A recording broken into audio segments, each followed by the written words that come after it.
Chapter 10 Blood and Fire. The mansion sat on the edge of the city like a threat, all sharp angles and dark stone, surrounded by walls that were definitely not just decorative. Mara could feel eyes on her the moment they passed through the iron gate's cameras, probably, but also something else. Something that made the hiss coil tighter in her chest. "Relax," Liarna murmured, her hand still warm in Mara's. "They're just watching."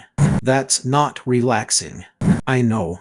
Sabine led them through gardens that looked like they cost more to maintain than Mara's annual rent. Everything was perfectly manicured, perfectly placed, perfectly controlled. Even the trees seemed to know their place. The path wound through arrangements of stone and water, Zen gardens that probably had names and histories. Wealth, yes, but more than that, power. Old power, the kind that didn't need to announce itself. The mansion itself was worse, or better, depending on how you felt about being intimidated by architecture. High ceilings, dark wood, tapestries that looked ancient and probably were. Everything screamed tradition, legacy, bloodline. Everything said you don't belong here. Mara's hoodie and borrowed sweatpants suddenly felt very, very inadequate. "There in the dining room," Sabine said, not looking back. His footsteps echoed on marble floors. "Try not to embarrass yourself." "No promises," Mara muttered. Liarna squeezed her hand. Warning or comfort, Mara couldn't tell. The dining room was exactly what Mara expected and somehow worse. A table that could seat 20, though only 5 places were set. Crystal chandeliers, more tapestries, windows that overlooked the gardens and probably cost more than her car. Everything was designed to make you feel small, to remind you of your place in the hierarchy. 3 people sat at the table already. The woman at the head was clearly in charge. Late 50s, maybe, though with Awakened it was hard to tell. Silver hair pulled back in a severe bun. Eyes the same cold gray as winter sky. She wore traditional robes, silk, expensive, embroidered with dragons that seemed to move in the light. Power radiated from her like heat from a fire, not aggressive, just present. Undeniable. The elder, Mara assumed. Maybe the elder. To her right sat a younger woman, maybe Liarna's age. Black hair, sharp cheekbones, eyes that tracked Mara's every movement like a predator watching prey. She wore modern clothes, slacks, blouse, but held herself with the same rigid posture as the elder. Family resemblance in the jawline. Another sister, maybe? To the elder's left was an older man, lean and weathered, with scars crossing his hands. He didn't look up when they entered, just continued studying the tablet in front of him like they weren't worth his attention. "Liarna," the elder's voice was silk over steel. "Please, sit." Not a request. Liarna's hand tightened on Mara's, then released. She moved to the table, taking the seat across from her sister, and Mara followed because what else was she going to do? Run? That would go well. Sabine took the remaining seat, completing the circle. Mara noticed, with a sinking feeling, that the only empty chair was directly across from the elder. The hot seat. Of course, she sat, tried not to fidget. Failed. "You must be Mara," the elder said. Not a question. She knew exactly who Mara was. Had probably known before Sabine even went to collect them. "I am Grandmother Tiang, head of the Dragon Clan." She gestured to the woman on her right. "My granddaughter, Kiter, and my son, Master Feng." The man with the tablet looked up briefly, nodded, returned to his screen. "Grandmother." That made Liarna what? Great-granddaughter. How old were these people? "It's nice to meet you," Mara said, because manners seemed important and also because she had no idea what else to say. "Is it?" Tiang's expression didn't change. "We shall see."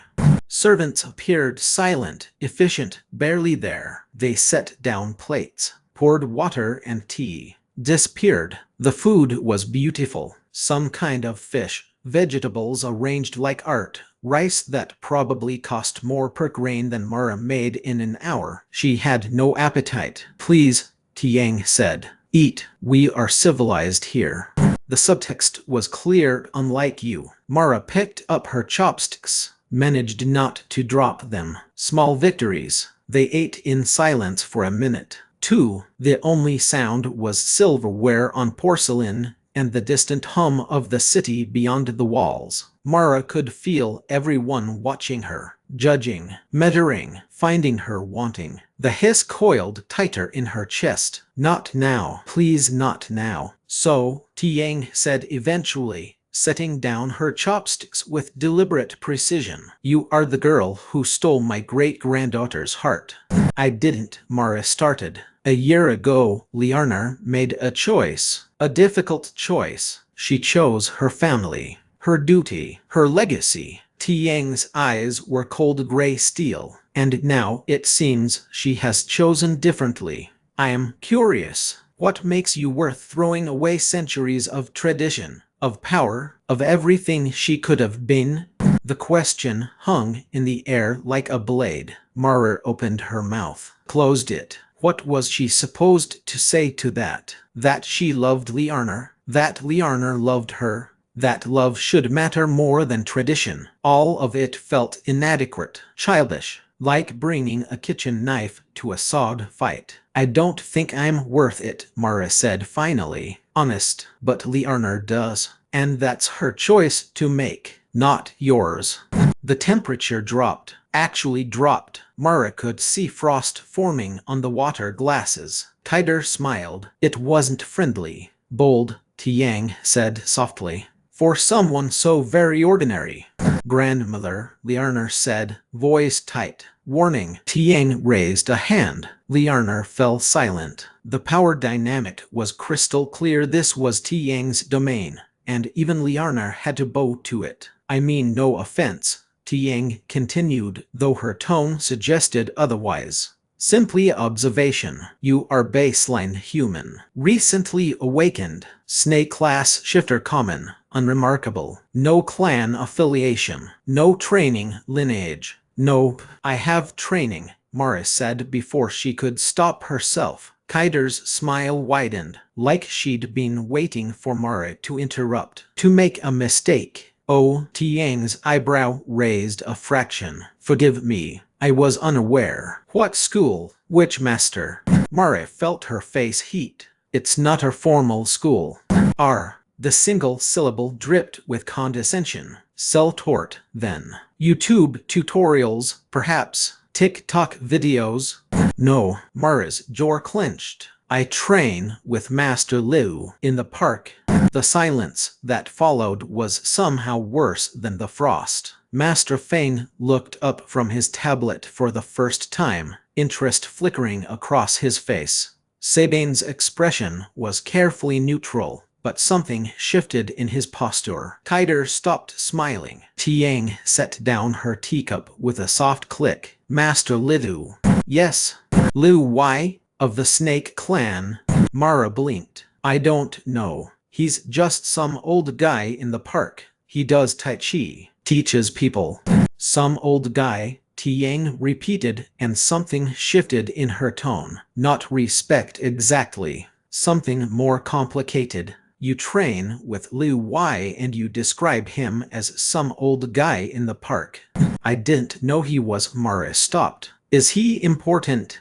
He's Snake Clan, Kaider said, like that explained everything. Her tone wasn't quite dismissive, but close. The last of them, actually. Mara's stomach dropped. The last.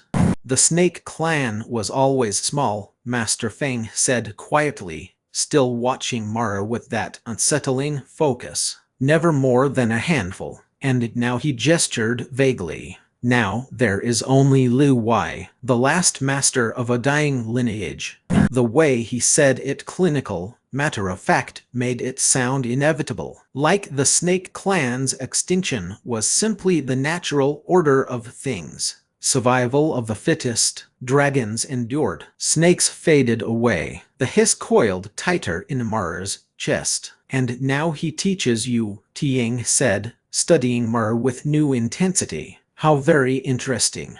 I've only been training with him for a few days, Mara said, feeling defensive though she wasn't sure why. Since I awakened, he found me practicing and he found you, Master Feng repeated. The last master of a dead clan approaches a newly awakened snake shifter in a public park. Coincidence? Liu Wei doesn't do coincidence, Sabine added. Everything is calculated. Everything has purpose.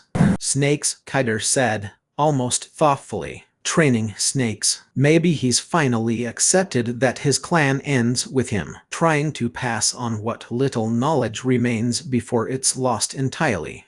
Or maybe, Master Feng said slowly, he sees something else. An opportunity. A successor.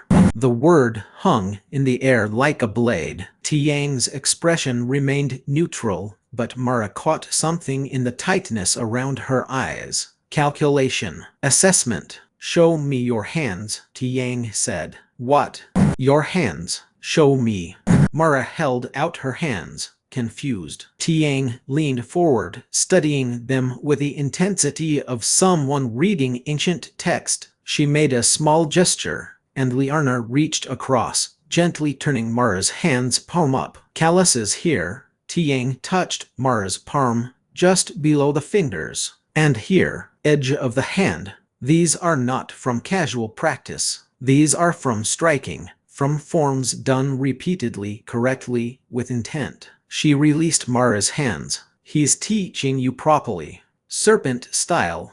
Just Tai Chi, Mara said. Public forms, he said. Serpent style begins with what appears to be simple Tai Chi, Master Feng interjected. The external form hides the internal reality. It's their way. Deception. Misdirection. The snake that looks harmless until it strikes.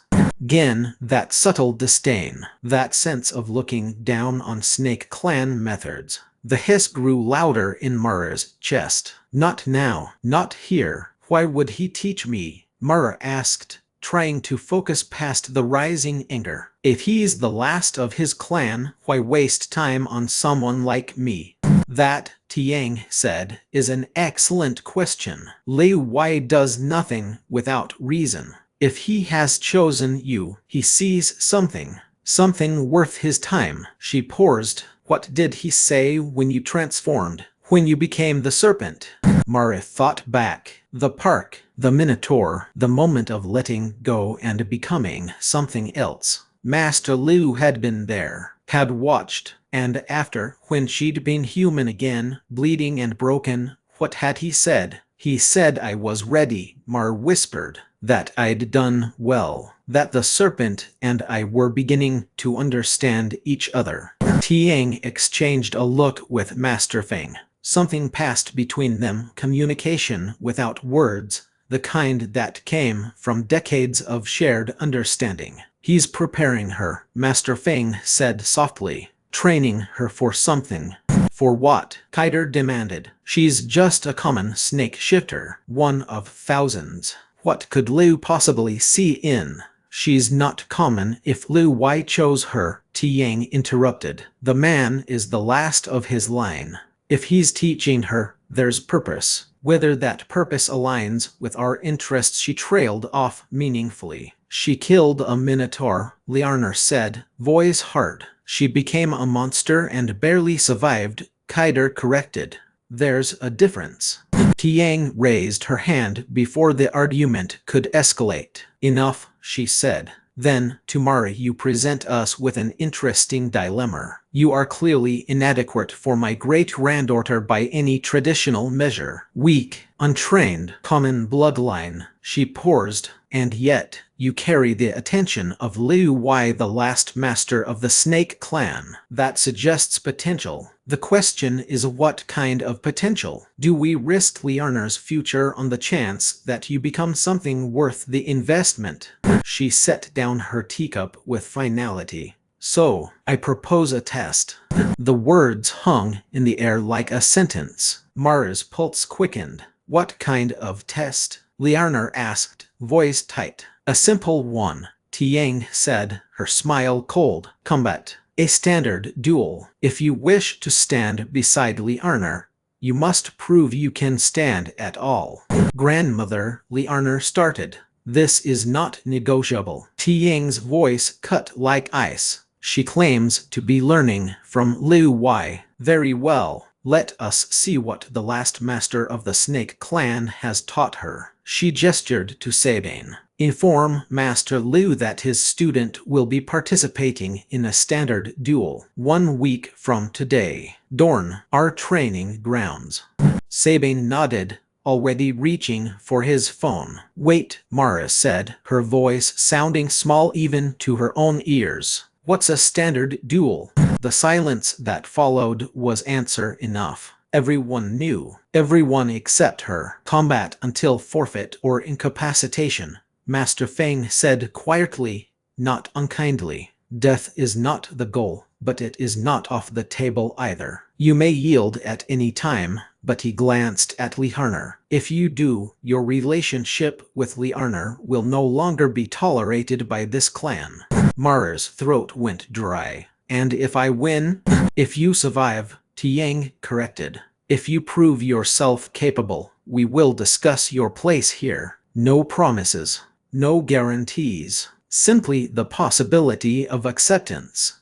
It was a trap. It had to be. They were going to put her against someone skilled, someone trained, someone who would tear her apart and prove once and for all that she didn't belong. But what choice did she have? Okay, Mara said. I'll do it. Liarner's hand found hers under the table, squeezed so hard it hurt. Excellent. Tiang stood, the meal clearly over. 1 week, then. Dorn, Master Liu will explain the details. Her smile was all teeth. Do try to prepare adequately. The next 7 days were a blur of pain, exhaustion, and desperate practice. Master Liu met her in the park the morning after the lunch, just as the sun was creeping over the buildings. He said nothing about the test at first, just began his usual routine, moving through his forms with that infuriating calm. Like Mara wasn't about to fight for her life in 7 days. Master Liu, she'd finally said, frustration breaking through. They said you'd explain the duel. He'd opened his eyes, studied her. Standard duel. Fight until forfeit or incapacitation. Killing is permitted, but not required. That's it. That's all you're going to say? What else is there? He returned to his form. You already know violence. The Minotaur taught you that. That was different. I lost control. I became. She stopped, not wanting to say it out loud. You became what you are. Liu paused mid-movement. And that is what you must do again. But this time with purpose. With control. I don't know how. Then learn. He gestured to the space beside him. From the beginning. For the first 3 days, Mara wanted to scream. She needed combat training, fighting techniques, how to block, strike, counter. Instead, Liu just kept drilling her on ch10, the same slow movements, the same breathing exercises, the same endless focus on Kai flow and body awareness. This isn't going to help me, she'd snapped on the 3rd day, her side still aching from the Minotaur wound, her body exhausted from sleepless nights spent worrying. Isn't it? Liu had adjusted her stance with a light touch. You think combat is about techniques, about knowing how to punch and kick, but you already carry violence in your bones. The serpent knows how to kill. What you do not know is when, how, with what force. He'd stepped back. The Tai Chi teaches you this, teaches you to read your opponent, to feel their intent, to know the difference between hard and soft, fast and slow, life and death. I need practical skills. You need to understand yourself. Liu had interrupted. The serpent and you are not separate. Until you accept this, until you move as one, you will always be fighting yourself. And a fighter who battles herself has already lost. He'd gestured again. From the beginning.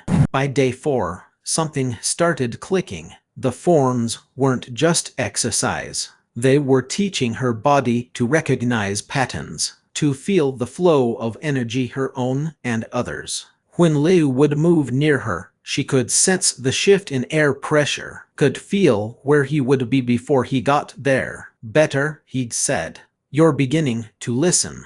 Day 5, Liarna came to watch. She'd been hovering all week, torn between supporting Mara and arguing with her family. That morning she'd stood at the edge of the clearing, arms wrapped around herself, watching Mara move through the forms. You look different, she'd said afterward. Different how? More fluid, less like you're fighting every movement. Liarna had stepped closer, touched Mara's face. I'm terrified, you know, that you're going to get hurt, that they're going to. Her voice broke. I know. Mara had pulled her close. I'm terrified too.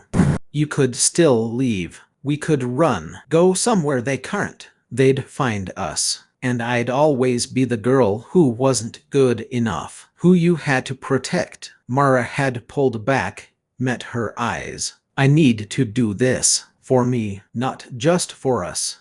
Liarna had kissed her then, desperate and fierce and tasting of salt. Day 6, Liu did something different. He sparred with her. Light contact, just flow, but it was the first time he'd actually engaged her in anything resembling combat. He moved like water every time Mara thought she had him. He wasn't there. Every opening she saw closed before she could exploit it. But she was learning to read his micro-movements, the shift of weight that telegraphed a strike, the subtle change in breathing that meant he was about to move. She wasn't fast enough to counter yet, but she was seeing it. Good, he'd said, and the single word of praise had felt like a victory. Day 7, the morning of the duel, Liu had her run through the forms one last time. Not the public tai chi. The serpent style, the movements that made her spine undulate, that made her weight sink low and predatory, that made her arms move in spirals instead of circles. Remember, he'd said when she finished, both of them breathing hard in the cold morning air. The serpent does not think, it feels, it waits, and when it strikes, it commits fully. No hesitation.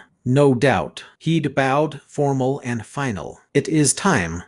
The Dragon Clan's training grounds looked different in the dawn light. More real, more dangerous. It was a circular arena sunk into the earth, maybe 40 feet across, floored with packed dirt that had probably soaked up blood for generations. Stone seating rose in tiers around it, and already the clan was gathering. Tiang sat highest, Master Feng beside her. Tighter and Sabine filled seats below. Other clan members, 20, maybe 30, arranged themselves to watch. This was entertainment to them. A show. Mara stood at the arena's edge, her hands shaking despite her best efforts. She'd changed into the most practical clothes she owned: athletic leggings, sports bra, a thin long-sleeve shirt she could move in. Her side still ached from the Minotaur. The wound had healed impossibly fast, actually, but the phantom pain remained. Liarna stood beside her, holding her hand so tight it hurt. You don't have to do this.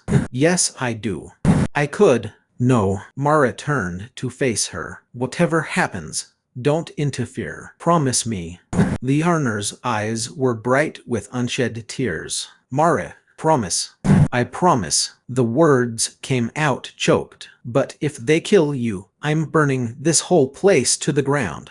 Despite everything, Mara smiled. Deal. Master Liu stood on the opposite side of the arena, separate from the Dragon Clan. He caught her eye, gave the smallest nod. Ready as she'd ever be. Sabine descended into the arena, his presence drawing everyone's attention. The challenger will now enter. From a doorway Mara hadn't noticed, a boy emerged. A child, maybe 10, 12 at most. He was small, thin, with messy black hair and eyes that seemed far too calm for someone his age. He wore simple training clothes, loose pants, fitted shirt, and moved with the easy confidence of someone who'd never lost a fight. This was insane. They were making her fight a child. "This is Jin," Sabine announced. Age 10, awakened at 7, bone manipulation class. He paused, let that sink in. He has fought 5 sanctioned duels. He has won all 5. Jin bowed to the audience, then to Mara. It was precise, respectful, and somehow more terrifying than any threat. Mara bowed back, her mind racing. Bone manipulation. That could mean anything. Weapons, armor, projectiles, and he was 10 years old and undefeated. Standard duel rules, Sabine called out. Fight until forfeit or incapacitation. Killing is permitted but discouraged. Step outside the arena boundary and you forfeit. Are both combatants ready? Jin nodded. Mara's mouth was too dry to speak, so she just nodded to begin.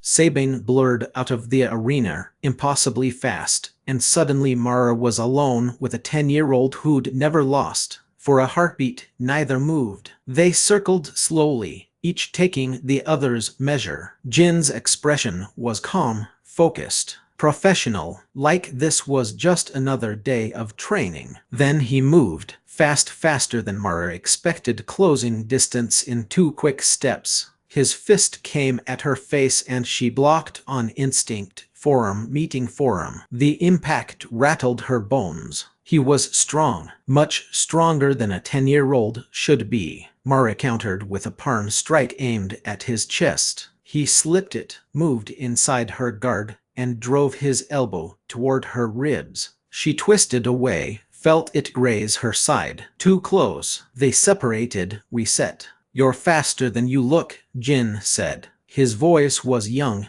but his tone was matter-of-fact. Analytical. "Thanks." Mara didn't know what else to say. He came at her again. This time she was ready for his speed. She used Liu's teachings, didn't try to block force with force. Instead she redirected, turned with his strike, used his momentum to guide him past her. Her hand found his shoulder, pushed, sent him stumbling 2 steps. Not much, but enough. Jin's eyes widened slightly. Surprise, maybe respect. "You've trained," he said. "A little." "Good." He smiled, and it wasn't a child's smile. "I was worried this would be boring." Then his hands changed. Bone spikes erupted from his knuckles, 4 on each hand, each maybe 2 inches long, white as ivory and sharp as needles. He rolled his shoulders, testing the weight, and Mara saw more spikes emerge from his forearms. Not weapons he was holding, part of him, growing from his body. "Oh shit," Mara breathed. Jin attacked. He was faster now, his movements sharper, more aggressive. Every punch was backed by those bone spikes. Every block meant risking getting impaled. Mara gave ground, dodging, weaving, her breath coming faster. A spike grazed her shoulder, tore through her shirt. Hot blood welled up. Another caught her forearm when she blocked too slowly. Pain lanced through her. She was losing already. Focus. Remember the forms. Feel his intent. Jin came in with a combination jab, cross, hook. Mara saw the pattern, ducked the hook, swept her leg at his. He jumped it easily, but she'd known he would. Her real attack was the follow-up, her other leg coming around in a sweep aimed higher. Caught him midair. Not hard, but enough to knock him off balance. He landed badly, rolled, came up ready. Blood ran down Mara's arm. Her shoulder throbbed, and they'd barely started. "You're good," Jin said, and he sounded pleased. "Most people panic when they see the spikes." "I'm panicking," Mara assured him, just quietly.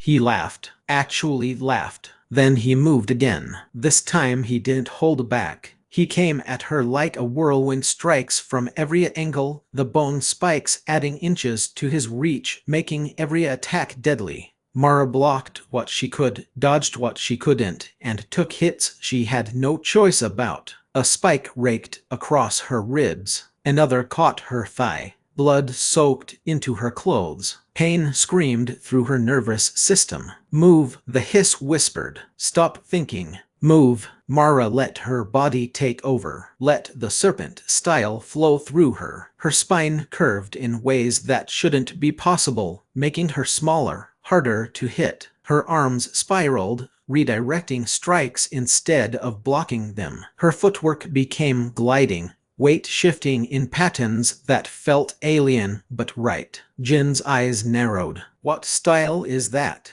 "Tai Chi," Mara gasped. "Liar." He pressed harder. The spikes on his forearms lengthened, became blades. He was adapting, learning. Every time Mara found a rhythm, he changed, forced her to adapt too. She was bleeding from a dozen cuts. Her shirt was in tatters. Her body screamed for her to stop, to forfeit, to end this before he killed her. But she couldn't, wouldn't. Jin feinted left, came right. His bone blade slashed toward her throat, not a killing blow, but close. Mara leaned back, felt it pass inches from her neck, used the momentum to spin, brought her heel around toward his head. He ducked it. Barely. They separated again, both breathing hard now. "Forfeit," Jin said. Not mocking, almost kind. "You've fought well. There's no shame in."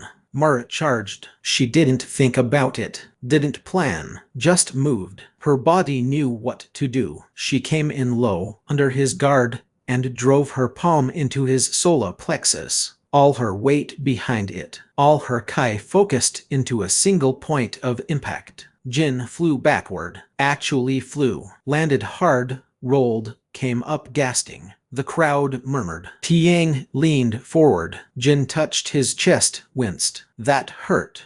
"Good," Mara panted. He stood slowly, and then he changed. The bone spikes retracted. For a moment Mara thought he was done. Thought maybe she'd won. Then she saw his arms thickening, bone plates emerging from his forearms like armor. His hands elongating, fingers stretching as massive claws grew from his fingertips 5-6 inches long, curved and wicked. His chest expanded, ribs visible through his shirt as bone armor plated across them. His jaw cracked, restructured, and when he opened his mouth his teeth had sharpened to points. He'd been holding back, the whole time, holding back. "I'm sorry," Jin said, and he actually sounded like he meant it. "But I can't lose, not in front of the clan." Mara's blood ran cold. He came at her like a demon, all claws and fury and bone. His strikes were faster now, harder, backed by the weight of that armor. Mara blocked and felt her forearm go numb from the impact. Dodged and felt claws tear through her shirt, her skin. She was going to die. Right here, killed by a 10-year-old in front of everyone she cared about. "No," the hiss said. "Not like this. Not without fighting back." But she was fighting back. She was giving everything she had, and it wasn't enough. "Transform," the serpent urged. "Let me help. Let me." "No," Mara gasped. She could control this. She could win without. Jin's claw caught her across the chest. Not deep, not lethal, but enough. Enough that blood sprayed. Enough that pain whited out her vision. Enough that she dropped to one knee. He stood over her, breathing hard, claws raised for a finishing strike. "Forfeit," he said again. "Please."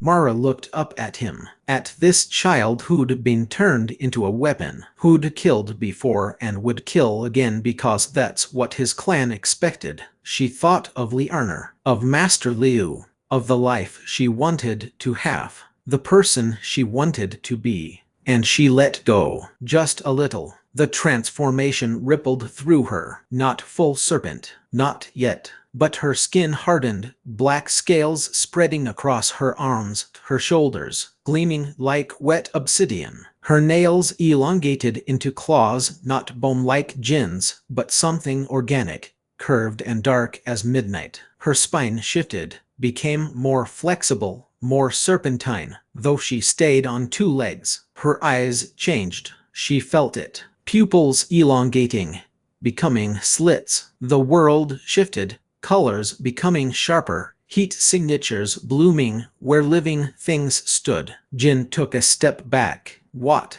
Mara moved. Faster now. So much faster. The hybrid form gave her speed she'd never had, reflexes that were almost precognitive. She closed the distance before Jin could react, her clawed hand catching his wrist, stopping his strike. They were face to face, monster to monster. Jin's pupils dilated. Fear. Finally, my turn, she said, and her voice was layered now, the hiss underneath every word. She struck not with her claws, but with her other hand, palm open, the way Lu had taught her, caught Jin in the chest and sent him skidding backward. He recovered fast. Of course he did. Launched himself at her with a raw that should have been impossible from a 10-year-old throat. They met in the center of the arena. Claw against claw, strike and counter, block and redirect. Mara's hybrid form gave her the edge she needed, not overwhelming strength,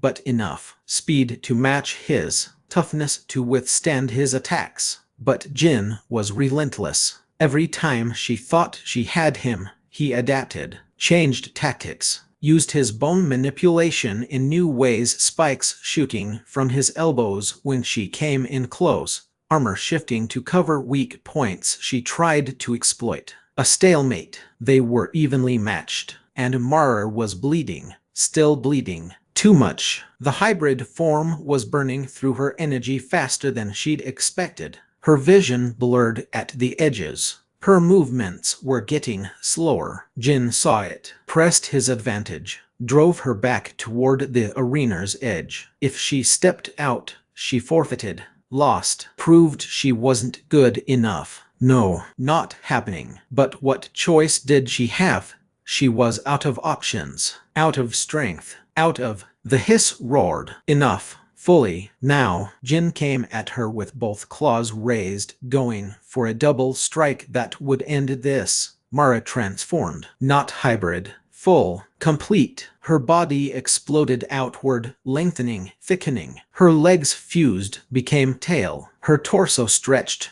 ribs multiplying. Scales erupted across every inch of her, black as midnight, gleaming like oil-slicked steel. Her face elongated, jaw unhinging, becoming something reptilian and terrifying. She was huge, 20 feet long, maybe more, thick as a telephone pole at her widest. A massive black serpent with a vaguely human torso, arms ending in claws, face that was somewhere between woman and viper. Jin's eyes went wide. He tried to stop. Too late. Mara's tail whipped around, corked him around the waist. Not crushing, just holding. He struggled, his bone claws slashing at her scales. They skittered off, unable to penetrate. She could feel him trying to drive spikes through, trying to pierce her hide. Nothing worked. She brought him up to eye level, looked at him with her serpent eyes, opened her mouth, let him see the fangs. Forfeit, she hissed. The word was almost incomprehensible, distorted by her inhuman mouth. Jin stared at her, at the fangs, at the creature she'd become. Her scales were slick with moisture, just a few drops, barely noticeable like sweat after intense exertion, but with a faint, oily sheen that caught the light wrong. She didn't feel it, didn't know it was there. But in the audience, Master Liu's eyes narrowed slightly. Tiang's expression shifted not much, but enough. They saw it, understood what it meant. Poison, the beginnings of venom production. Barely there, but present. Jin's struggling slowed. He looked at her, really looked, and saw something in those serpent eyes that made him understand. This wasn't about strength anymore. This was about what she could become, what she was becoming. I forfeit, he whispered. Mara held him a moment longer, making absolutely sure. Then she released him, set him down carefully, her massive coils flowing like water. He stumbled back, bone claws retracting, armor fading. Just a 10-year-old boy again, breathing hard, looking at her with something that might have been awe, or fear, or both. The arena was absolutely silent. Mara turned slowly, deliberately to face Tiang. Even in serpent form, even transformed into something monstrous, she held the grandmother's gaze. Unblinking, unflinching. Asterisk, is this enough? Asterisk, she wanted to ask. Asterisk, have I proven myself? Asterisk, but she couldn't speak. Not like this. Could barely think around the serpent's instincts screaming at her predator thoughts, hunting thoughts, the urge to strike or flee or defend. Control, she told herself. Liu's teachings. Remember, feel the Kai. Guide it. Return to yourself. Slowly, painfully, she pulled the transformation back. It was harder this time. The serpent didn't want to let go. It had tasted victory, had felt powerful, and it wanted to stay. But Mara was stronger, or maybe just more stubborn. She let her body shrink, let the scales recede, disappearing into her skin like they'd never been. Let her legs reform, bones cracking and reshaping. Let her jaw reset, fangs retracting. It took forever, or maybe just seconds. Time was strange when you were fighting yourself. Finally, she stood human again. Naked from the waist up, her shirt had shredded completely during the final transformation. Covered in blood, hers and Jin's. Covered in sweat and dirt, and that faint oily sheen she still didn't understand. She swayed, caught herself, locked her knees, and refused to fall. Not yet. Not until they answered her. Is that enough? Her voice came out raw, barely above a whisper, but it carried across the silent arena. Tiang stood slowly. The movement was deliberate, theatrical almost. She studied Mara for a long, terrible moment that stretched out like pulled taffy. Then she nodded. Once, sharp and final. Adequate, she said, and though the word was cold, there was something new in her eyes. Not quite respect, but recognition. You have proven yourself adequate. She turned to Master Fang, who was still staring at Mara with undisguised fascination. See that she receives medical attention and appropriate clothing. Wait. The word came from Master Liu. Everyone turned. He stood at the arena's edge, having descended from his position without anyone noticing. His expression was, as always, unreadable, but his eyes, he looked at Mara, really looked at her, and gave the smallest nod. Not approval, exactly. Something else. Acknowledgement, recognition of something seen and understood. Then he turned to Tiang. The girl has passed your test, grandmother. I trust this settles the matter of her suitability. It wasn't a question, and the way he said grandmother formal, but with just enough edge, made it clear that despite clan politics and hierarchy, Liu Wei still commanded a certain respect. Even here, even after everything. Tiang's eyes narrowed slightly. It settles the matter of her potential, Master Liu. Whether that potential is realized, she looked at Mara again. Time will tell. Mara's knees finally gave out. Liarna was there instantly. She must have jumped into the arena the second it was over, catching her, lowering her gently to the packed dirt. I've got you. I've got you. You did it. Oh God, Mara, you actually did it. Did I win? Mara mumbled, her vision starting to tunnel. Yes, you did it. You won. Liarna's voice cracked, and Mara felt something wet hit her shoulder. Tears. You beautiful, stubborn, terrifying idiot. You won. Good. Mara tried to smile, but her face wasn't cooperating. That's good. Stay with me, Liarna said urgently. Mara, stay with me. I'm trying, Mara slurred. Just tired. She felt hands on her master Feng, probably checking her injuries. Heard voices talking over her head, discussing medical care and blood loss and transformation stress. Heard Liarner arguing with someone, her voice fierce and protective, but mostly she was aware of Master Liu, still standing there, still watching her with those ancient, knowing eyes. He nodded once more, just once. Adequate asterisk, that nod said. Asterisk, you've taken your first real step. Don't waste it. Asterisk. And then darkness rushed up to claim her, and Mara let it come. She'd earned the rest. When she woke hours later, or maybe days, she couldn't tell. The first thing she saw was Liarner's face. Her ex-girlfriend turned something else, was asleep in a chair beside the bed, head pillowed on her arms, silver hair spilling across the blankets. The second thing Mara saw was Master Liu standing by the window, hands clasped behind his back, looking out at the city below. He turned when he sensed her stirring. You did well. Mara's throat was too dry to speak. She tried anyway. Did I really win? You survived. You adapted. You proved you could fight without losing yourself entirely. Liu's expression softened barely, but enough. Yes, you won. What happens now? Now, Liu looked at Liarner, still sleeping, exhausted from worry, then back at Mara. Now you heal, and then you continue training. He paused. The Dragon Clan has accepted you, Belly, but acceptance is not the same as belonging. That you will have to earn. How? Master Liu was quiet for a long moment, studying her with those ancient eyes. By walking your path, wherever it leads. He moved toward the door, then paused. You took your first real step today. Do not waste it. And then he was gone, slipping out of the room as silently as he'd stood there. Mara looked at Liarner, still sleeping, and reached out to touch her hair. She'd done it. Against all odds, against every expectation, she'd proven herself. It wasn't over, might never be over, but for now, it was enough. She closed her eyes and let herself drift back to sleep, Liarner's hand finding hers even in dreams, their fingers lacing together. Together, they'd face whatever came next together. That was enough.